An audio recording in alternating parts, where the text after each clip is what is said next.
La rencontre Maréchal Dumont. Qu'est-ce que ça va changer dans nos vies? Je t'entends, je te comprends, je me fais l'avocat du diable. Personne ne dit, pensez-vous que ça dénigre pas un peu le métier? Comment on change ça? Arrête de dire que tu vas le faire, puis fais-le. Bonjour Isabelle. Bonjour Mario. C'est pas dans tes sujets, mais c'est mon obsession du matin. Toi, là, le billboard avec des chansons créées par l'intelligence artificielle. Mais moi, je l'aimais, cette tune-là. La chanson country numéro 1. Tu l'écoutais? Mais tellement!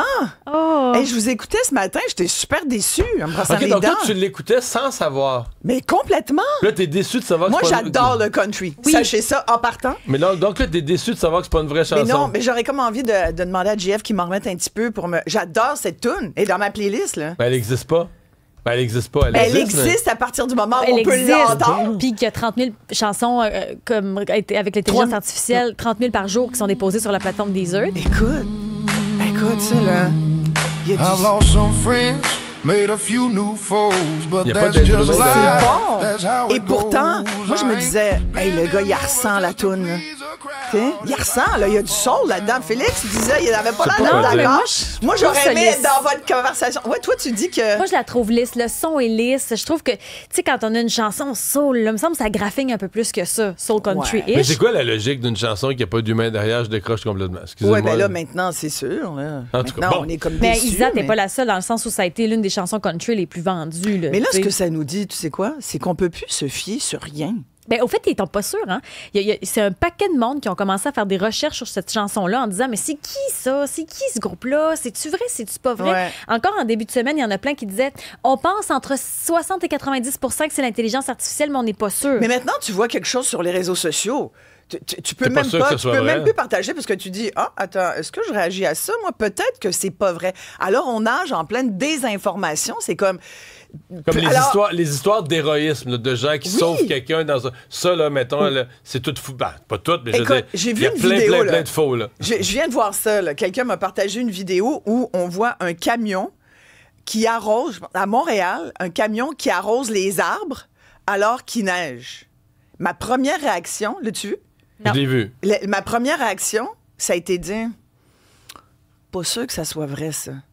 Mais c'est-tu vrai? Mais c'est pas peut-être vrai, là. Mais c'est peut-être vrai. Qu'un Parce que ça citoyen nous a filmé. étonnerait pas que ça arrive. C'est-à-dire qu'au moment où il neige, il y a quand même des contrats d'arrosage d'arbres parce qu'on est juste mi-novembre. Tu sais, il n'est pas supposé neiger. Mais c'est pas si tu supposé le partages puis tu Mais- le dénonces, mais là, t'as peur de te faire dire demain, hey, c'est une création par l'intelligence Exact, artificielle, tu t'es exactement. fait prendre. Ouais. Alors, il faut se Là, méfier plus que jamais. La ligne entre le vrai et le faux est rendue mince. Ce Bon, que tu je voulais trouve nous parler dommage, de... c'est dans les catastrophes naturelles. Ouais. Quand tu viens pour couvrir ça, puis il y a n'importe quoi ces réseaux. C'est invente, oui, effectivement. Palmarès des écoles, Ben, écoute, il y a des bonnes nouvelles là-dedans. C'est qu'il y a une soixantaine d'écoles qui réussissent bien, le carré qui progresse. Alors ça, c'est super. Ce qu'on voit toujours, c'est que les écoles qui sélectionnent leurs élèves sont excellentes. C'est elles encore qui qui est dominent logique, là. ce qui domine le palmarès. Mais moi, je me suis intéressée, et puis le journal va poursuivre là-dedans son analyse en fin de semaine avec son cahier spécial. Mais ce que je regarde, puis ce qui m'intéresse, c'est le nombre d'élèves en difficulté. Puis je t'entendais plutôt questionner le fait, puis on s'en est déjà parlé, Mario, là, que... C'est genre, c'est rendu le tiers. Mais là, c'est un élève sur 3 qui a un plan d'intervention particulier dans la classe parce que il y a un enjeu quelconque, là, puis ça peut être très, très dard. Et ça sort au moment où l'Observatoire québécois des inégalités vient de remettre un rapport où on parle d'égalité des chances en éducation et de santé. Et j'ai trouvé vraiment plein d'informations là-dedans parce que ce qu'on dit, c'est évidemment... L'éducation et la santé sont liées. C'est tellement important, écoute ça, que dans les pays de l'OCDE, là, les hommes moins scolarisés, là, mettons, je vais vous faire ça simple. Si vous êtes allé à l'école moins longtemps, là, vous avez 8 ans de vie à peu près de moins que quelqu'un qui est allé à l'université. T'es allé au primaire, au début de secondaire, t'as pas été au cégep à l'université.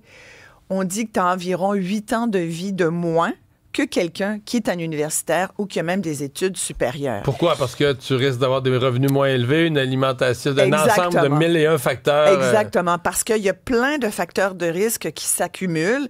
Parce que ton milieu, ton environnement, on le sait aujourd'hui, tous les experts en santé nous le disent. il y a une partie de génétique, mais la plus grande partie des facteurs qui influencent ta santé, c'est le comportemental. C'est qu'est-ce que tu fais avec ta santé. Alors, c'est sûr que si tu as moins d'éducation, puis le mot est très large, là, par rapport à ta propre santé, si ton milieu t'encourage pas à avoir des comportements bénéfices pour sa santé, ben tu vas avoir des problèmes de santé. Et ce qui est aussi intéressant, c'est que les élèves, c'est la même chose. Tu sais, puis je fouillais, puis c'est fou, là, quand tu regardes là, les statistiques, là, l'état de santé des enfants au moment de faire leur entrée à l'école. Mario, les maternelles à 5 ans, il y a au Québec plus de 10% des enfants qui sont considérés comme vulnérables déjà en partant. On sait là, qu'il y a 10%.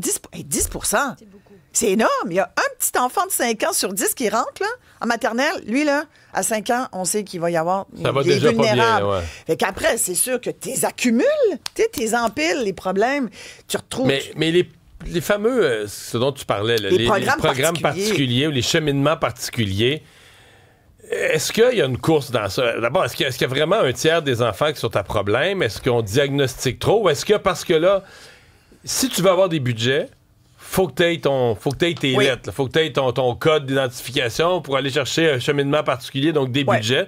Donc, autant l'école que les parents. Les parents veulent du service pour leur enfant. Moi, je pense qu'il y a une partie de ça qui est vraie. C'est-à-dire qu'aujourd'hui, tu te dis, écoute, si tu n'as pas un programme particulier, tu n'en auras pas de service. Fait que donc, on va s'assurer que tu sois... Mais ça, c'est 1 sur 3. Là. Fait que j'ai fouillé un peu là-dessus, puis justement, l'Observatoire s'intéresse à ça aussi, parce que là, ils disent...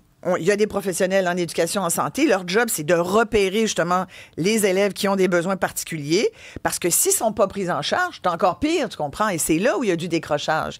Puis on est bon au Québec à décrocher. Exactement. Et là, c'est là où ils expliquent finalement c'est quoi la désignation EHDAA qui est vraiment ces élèves en difficulté d'apprentissage. Et ce qu'ils disent, c'est que cette catégorie-là d'élèves à risque est apparue dans un contexte de lutte contre l'échec scolaire et c'est vraiment une étiquette très, très, très large. Alors, là-dedans, là, ce que moi, je lis entre les lignes, c'est qu'ils questionnent cette étiquette très large. Puis c'est comme, tu sais, à un moment donné, il y a une phrase là-dedans qui dit c'est comme si le programme régulier, finalement, il n'est plus pantoute régulier. Là. C'est tout du monde à part. Tu peux pas fonctionner dans l'école publique comme ça. Parce que ça fait aussi que tu as des enseignants, quand ils arrivent aux tables de négociation, parce que, regarde, ils sont pas outillés pour ça non plus. T'as un tiers des enfants qui ont un cheminement particulier, mais mettons que tu es dans une école... Il y en a qui sont à l'école privée, il y en a qui sont sélectionnés. Fait que si tu arrives dans une école dite ordinaire, le prof va dire, moi, j'ai la moitié de mon groupe qui ont un cheminement particulier. Ça n'a pas d'allure. Puis on se rend compte que des écoles ordinaires, comme tu dis, donc régulières, au public, il n'y en a plus. Puis on voit le privé sélectionne, réussit, toujours de mieux en mieux. Puis il y a des... Puis les parents aussi, ce qu'on regarde, c'est que de plus en plus, il y a des parents qui se disent, moi, mon enfant... si le parent est conscient que l'école est encore un avantage dans la vie de son enfant. Je regardais des études qui sont sorties il y a 2 ans qui disaient quand même que pour le tiers des parents québécois, l'école, c'est pas tant une priorité. Il y a d'autres façons d'arriver dans la vie. Le tiers... Mais c'est particulièrement vrai au Québec. On valorise très peu l'éducation. Là. Mais comment ça se fait? Alors mais là, si je profond, vous dis... Là. En politique, mettons, en politique, le programme d'un parti sur l'éducation, c'est importance 0. Là. C'est la pire priorité que tu peux pas avoir pour pas être élu. Là. Mais je trouve ça vraiment dommage. Alors, peut-être que de le relier à des critères de santé, peut-être que le fait de dire, regarde, si le plus longtemps tu vas à l'école et le mieux en santé tu vas être longtemps. Mais ça va, est-ce que ça peut vous influencer positivement? T'sais? Moi, je pense en tout cas, il y a quelque chose à réfléchir là, parce que ça peut pas continuer comme ça. Là. Palmarès. Donc, pour ceux qui s'intéressent, il sera détaillé demain dans un cahier spécial du journal. Tu veux me parler du REM? Demain et dimanche, ce matin, c'est l'inauguration officielle qui va avoir lieu. Demain et dimanche, des portes ouvertes pour essayer le nouveau REM vers 2 montagnes. Sauf qu'on a ri de ça un peu, puis pleuré de ça. Je sais pas si on rit ou on pleure. On va y aller en auto. Mais il n'y a pas de... Non, mais tu parles d'une affaire... On va rire, là, parce que c'est vendredi. Là. Oui. Mais il n'y a pas de service de métro. C'est ridicule. Ils se vantent, le STM est connecté à 3 places sur le métro, la ligne bleue, ligne verte, ligne orange. Mais il n'y a pas de métro. Fait que je me suis dit, on va aller comme de l'île des Sœurs à Brossard. Puis, là, de toute façon, 2 montagnes, c'est à partir de lundi, mais il y a comme quelque chose de profondément ridicule là-dedans. Puis, j'écoutais ton entrevue avec le président de la Caisse de dépôt qui... Mais lui, qu'est-ce que tu veux qu'il dise? C'est pas de sa faute. Non, c'est sûr. Mais là, on comprend, là, tu sais, que eux, c'est pas la STM, là, le REM. Alors, en même temps, hier, je recevais le ministre du Travail, Jean Boulet. Écoute, j'ai essayé vraiment là, de le pousser le plus possible pour qu'il nous dise est-ce qu'il était positif sur le règlement. Il avait l'air vraiment très, très, très, très, très positif. Je pense que tout le monde espère un règlement de dernière minute, genre ce soir à minuit moins quart. Moi, écoute, j'aurais quasiment envie de gager là-dessus. Je pense que ça va arriver, ouais. Parce qu'on est en train de perdre notre pari là, sur la neige qui va fondre, là. Même si, sincèrement, moi, je dirais qu'il y a encore des gros motons, Isabelle. Mais je trouve qu'on a perdu plus de la moitié de notre couvert neigeux. Hein? Mais là, je gagerais sur le fait que d'ici ce soir minuit, et qu'il y aura du service demain in extremis. Il devrait... Ouais, écoute, on va espérer, parce que sinon, c'est terrible pour les gens encore. À mon avis, ça devrait être un service essentiel de toute façon. Mais là, moi, je pense qu'ils ont... Écoute, il avait l'air bien confiant. J'ai demandé, est-ce-tu 80-20, est-ce-tu 50-50? On est plus 80-20. Non, mais il dit... Non, il ne sait pas. Mais il espère. Il espère. Puis je pense que tout le monde espère. C'est anormal ce qui se passe. Et c'est honteux. Il faut le rappeler. Est-ce que tu vas aller l'essayer, toi, le REM? Ben écoute, je suis tentée. Un tour de manège. Mais moi, j'habite pas loin, tu sais, un tour de manège. Oui. Mais moi, tu sais, dans la catégorie pas prendre de chance, moi, j'ai comme une phobie de rester coincé quelque part. Tu sais, comme par exemple, je vais marcher 6 étages pour éviter l'ascenseur. Je suis je sais, vous pouvez me juger, mais j'ai une petite claustrophobie là, naissante. Et moi, juste l'idée, d'abord, il n'y a pas de chauffeur, tu n'as pas de contrôle sur les portes, tu restes barré là-dedans, ou que j'aurais pas de fun. Mais j'avoue, je l'ai essayé le REM. Non, moi, j'aurais pas de fun. Mais quand ça marche, écoute, quand ça marche, c'est propre, c'est magnifique. C'est moderne. C'est magnifique. C'est rapide. C'est rapide quand ça marche. C'est formidable. Oui.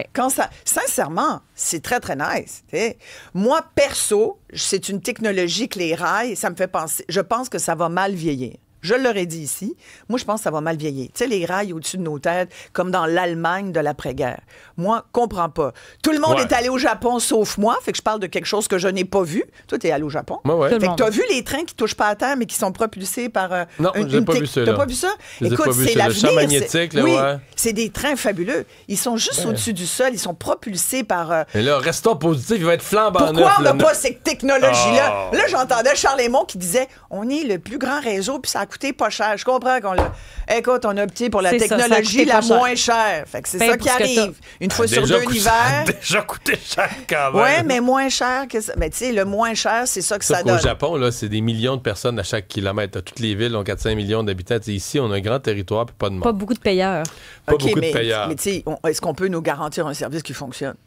Ah ça? On a les doigts tous croisés. Bonne fin de semaine. Voilà, vous aussi.